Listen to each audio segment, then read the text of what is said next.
Good morning. We are extremely pleased that you are here.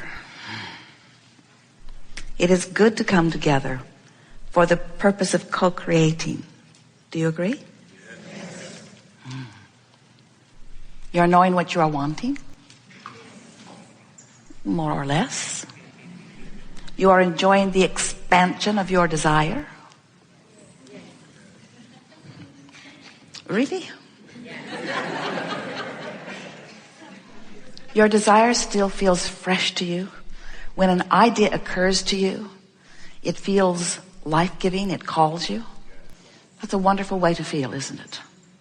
Well, if you're feeling that way, that means you understand that there is no exception to your ability to achieve.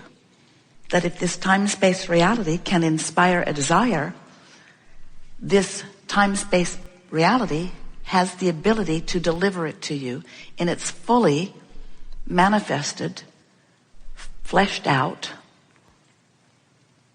form. But we're more interested in helping you to feel the exhilaration of the idea than a dependency on the fleshing out part. Even though they go together, we're not trying to talk you into one and out of the other. We're just wanting you to get your priorities in the right order to facilitate the accomplishment in the full fashion that you seek it.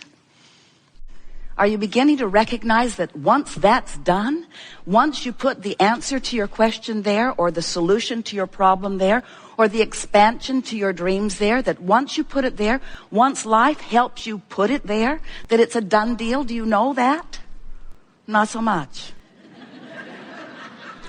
But we know it. We know that when a problem arises, that the solution does too. In fact, an equivalent solution to an equivalent problem. So it doesn't matter how you're mixing it up or what you're launching into your vortex. You understand this vortex?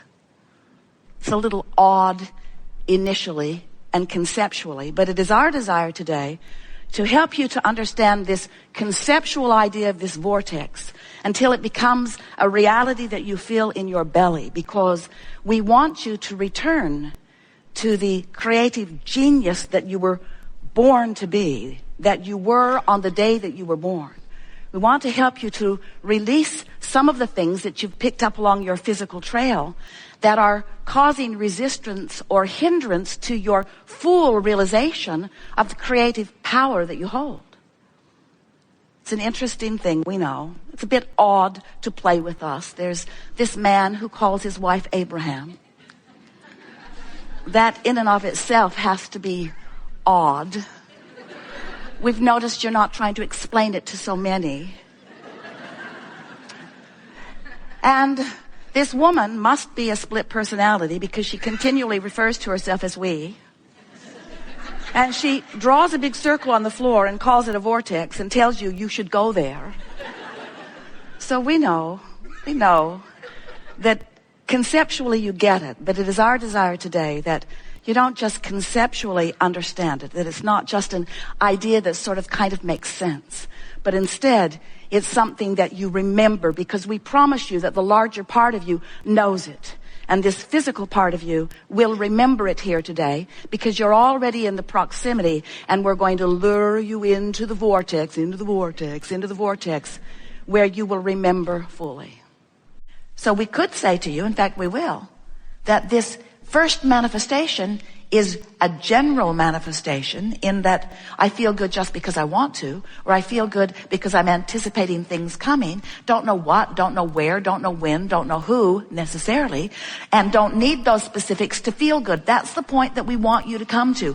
I don't need all of those specifics to initially feel good, because I can feel good in the general sense that things always work out for me, in the general sense that the laws of the universe are always consistent, in the general sense that I have an emotional guidance system that will help me to keep myself in alignment with who I am, in the general sense that I accept that I am a worthy being. Well, that's general, but most of you aren't really doing a very good job of that, because you have specifically been not feeling worthy for a very long time. So when we say, oh, you are worthy, you say, yeah, but tell me how to get the things I want. tell me how to get the things I want, and when I get them, I will feel worthy. And we say, well, you have to feel worthy, you have to feel capable, you have to feel excited, you have to be vibrationally ready before those things can come. And you say, yeah, but if you just show me how to get them, then I will have a feeling response to them. And we say, we know you would, but don't play the game that way. Because if you need the evidence before you have the feeling, then you slow it all way down. But if you can show yourself, and you can show yourself that today in the hours that we are together, that you can accomplish the emotional manifestation, you can feel better now about anything that is your desire or your issue. When you show yourself that, and you practice it, not because you have the ulterior motive, oh yeah, I'll do this boring work that Abraham is teaching me, and if I do it long enough, then I'll get what I really want. It is not for that ulterior motive. We want you to do it for the instant manifestation of achieving the vibrational emotion of well-being, which is the reason that you want every single thing to come into being anyway. We know you heard it. Before we're finished today, we want you to know it like we know it. Because when you discover the power of your ability to focus, the power of your ability to focus yourself into a good feeling emotion, you are free from all bondage. You are free from all bondage which exists for only one reason. It exists because there is vibrational resistance within you that you've practiced into place. And when you let go of that vibrational resistance that you've practiced into place, then it's as simple as saying, I like that. You achieve the vibrational good feeling of it. And then the universe says to you, and we're not kidding you about this at all, that feeling that is chronically present within you matches this. Would you like some of it? Matches this. Would you like some of it? Matches this. Matches this. Matches this clarity. Matches this vitality. Matches this stamina. Matches this conversation with this lovely person, matches this piece of information that is just the right information at the right time, matches this rendezvous with this set of people, matches this experience, matches this manifestation. In other words, the matching just gets more and more and more and more deliciously and satisfyingly specific. But you got to start with the foundation that as it fills in with stuff you do want rather than stuff you don't want. That was just brilliant. You know. So something happens. Maybe someone walks into your experience and they don't jive with you in the way you would like them to. They're annoying in some way, or they're unknowledgeable in some way, or they're belligerent in some way. They're abusing someone in some way. It doesn't matter. You witnessed it and you're having a knee-jerk response to it.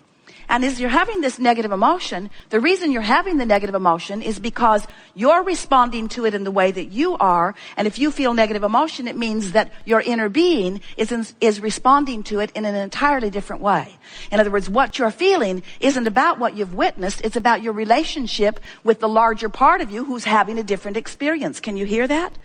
Because who you really are is loving this obnoxious person, even though you are not. And so the rift that you've got going on is the separation is too strong of word between who you really are and who you're being. So that's a manifestation that happened. This is the thing that we want you to realize. That person walked into your life and you experienced that manifestation. When we talk about manifestations, we know you think we're talking about cars and empires and legacies and books and relationships and all those pinnacle sort of things that you have been thinking of in terms of goals that you're reaching for. But we want you to understand that what manifestations are, what we really mean by manifestation is what's happening now. This is a manifestation. This room, these lights, these screens, this sound, this people, this global audience. This is a manifestation that's happening right here and now. Your relationship with your chair, your relationship with the people you're sitting next to. This is a manifestation. It's happening now. Manifestation. Everything that is happening around you is a manifestation that is evidence of one thing and one thing only: your relationship with your vortex. Your relationship with your vortex. So the fact that this annoying person is there, or this belligerent person is there, is your manifestation, which is simply reflecting back to you your relationship with your vortex. That's all. And that's what's so interesting. Esther nearly fell off the bed, and then the chair, and then the car, and then the bed, and then the chair, and then the car. As these processes have been going through her mind, the thought processes, as she realizes that everything that's happening is a reflection of only one thing: her relationship with the vortex. So, for example, Esther said to Jerry, if I were to do something for you kitchen-wise, in my beautiful new kitchen, what would you like it to be? And Jerry said, I would like oatmeal and raisin cookies. And Esther said, consider it done. So she went to the kitchen, snatched everything out of the cupboard except baking soda, which was not there, because she has never baked in this kitchen before. And so she said to Jerry, I'm on the hunt for baking soda. And Jerry said, you know, I think I saw some in the refrigerator at the guest house, because Sylvia has freshened everything, and I think it's in there, like a freshener thing. So Esther said, I'm on it. So she jumped in the car. Now, their garage is carpeted, which is a little tricky, because on 3 occasions, Jerry has ended up at a restaurant with no shoes on. Because it just feels logical to get in the car from the car. So now Esther jumps in the car, goes through a gate or two, goes to the guest house, steps out into the gravel in her stocking feet, and says, right out loud, can someone please explain to me why I'm here in my stocking feet? And then she tiptoes down the pathway into the cottage and thinks to herself, surely there are a pair of shoes or carpet slippers in the closet. So she walks into the closet and finds herself in very wet carpet. She calls Fidel, and he tells her, as he examines it, that the air conditioner, no one's been in the cottage for a long time, the air conditioner has been running, it's plugged up, and it is draining into the closet. And Esther is saying, now no one needs to tell me why I'm here in my stocking feet. In other words, a manifestation, a path of least resistance. Jerry wants cookies. He wants the kind of cookies that don't have the baking soda. The baking soda isn't in the house, but the baking soda is at the cottage. Esther goes in her stocking feet. Now, you might say coincidence. You might say, oh, that's one way to twist a really stupid story into something meaningful.